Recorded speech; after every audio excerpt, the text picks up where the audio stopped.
of course, is to go into communities suffering the problem, looking for solutions.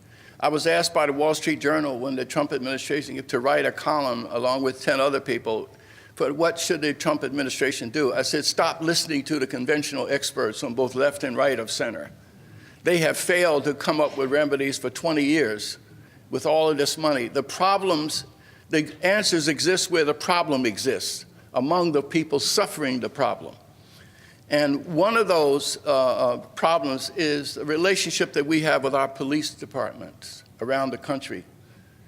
I have been distressed that many of the people who are protesting the police are having a consequence of nullifying them, but they are not the ones who have to suffer the consequence of this nullification. In the city of Cincinnati 13 years ago, when an officer shot a young man who was fleeing and turned, it was protests. They boycotted the city. The homicide rate in the low-income black neighborhoods went up 800%.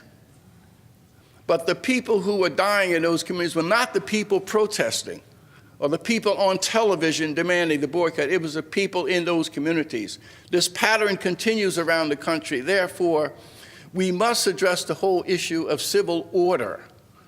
And the man I'm about to introduce to you has one of the most unique approaches that I've ever heard, and I want to just tell you something about him. I've only met John a couple years ago, and I feel like I've known him all my life. John was in and out of prison from the time he was 14. And the last time, I think, he was facing 23 years for armed robbery.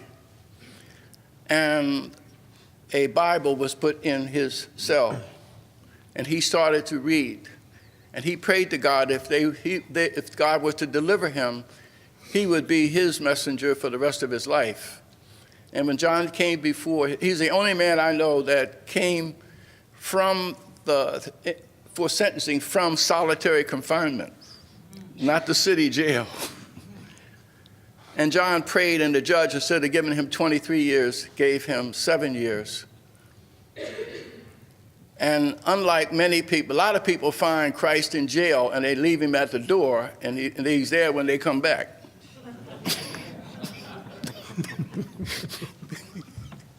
But John is not such a person. And one other story, before I turn it over to John Ponder to introduce, that tells you something about the character.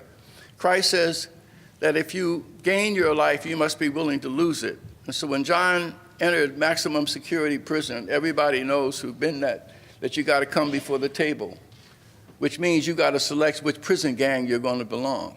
Not to select is a death sentence. And John stood before these people and said, I belong to Christ, and I know the rules, so you all do what you got to do, and turned his back. And these men let him go, and John became a force inside the prison as more people sought him out to ask him, could you pray for my son? Can you pray for my brother or my sister? And his influence inside the prison just expanded. And so when John came out and went to Las Vegas, he then was able to use this Christ-inspired experience of his to practice and promote redemption and transformation among some of the most hardened criminals in the city. What John has created in Hope for Prisoners, that he will tell you about and introduce his guests, is a model for what can be done around the nation. Mike asked me last night, are there other John Ponders in this city? Yeah, they have names like Andre. They got names like the people here. There are models of the characters and people, the content. They're right in this city. And what John hopes to do is share with you so that perhaps you can adapt some of the approaches he's taken, but we're also, Andre, going to take the violence-free zone to Las Vegas so that we then can transfer what you all are doing to Las Vegas. And so you'll be hearing more about him, and you'll be going to Las Vegas, Dre.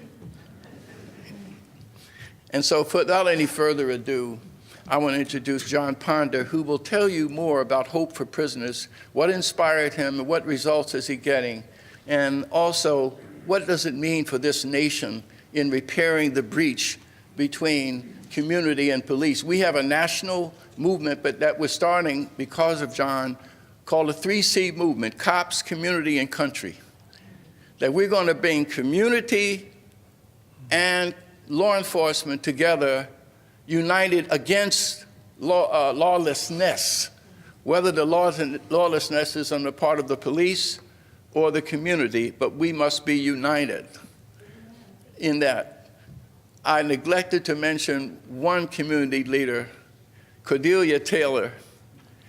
When I first came to Milwaukee 24 years ago, the Bradley Foundation invited me. They said, "Bob, none of these neighborhood leaders exist in Milwaukee because our consultants told us so." And I said that I have never been to Milwaukee on the streets, but I know where to look.